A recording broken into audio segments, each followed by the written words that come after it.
অষ্টমীর রাত বান্ধবীকে নিয়ে বেরিয়ে পড়লাম। তাহলে এই ভিডিওর মধ্যে তোমাদেরকে আমি দেখিয়ে দেবো। তো অবশ্যই তোমরা ভিডিওটার সঙ্গে থাকো। আজকে খুব হই হুল্লোড়, তার সাথে একটু আলাদাভাবে কিন্তু বুঝতে পারছো অষ্টমী বলে কথা। আর গিয়ে ভালোবাসার মানুষদের সঙ্গে দেখা হয়ে গেল। এই দিনটার জন্য একটা বছর অপেক্ষা করতে হয়, তাও যদি খারাপ কাটে তাহলে কেমন করে হয় বলো তো। এই প্যান্ডেলটা কে কে দেখেছো? অত সুন্দর লাক্সারি হিসেবে যে করেছে আর কি আমাদের এই দিকের মধ্যে, সত্যিটা ভাবতে পারিনি।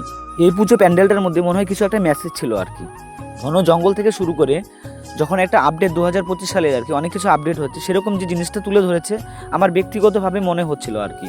তার কারণে একটা পুজোর কমিটিরই আর কি দুটো জিনিস দেখতে পেলাম, প্যান্ডেল দেখতে পেলাম।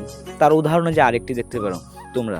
তোমাদের কি মনে হয় মতামত জানিও। আমি আমার ব্যক্তিগতভাবে মতামত দিলাম আর কি। 2025 সালের পুজো শেষ, 26ও আসবে, তো পরিবর্তন অনেক কিছুই হবে। ভগবানের কাছে এটাই চাইবো, একটু মনের পরিবর্তন এবং হার্ডওয়ার্কটা যেন করতে পারি আমার ভিডিওর ক্ষেত্রে আর কি।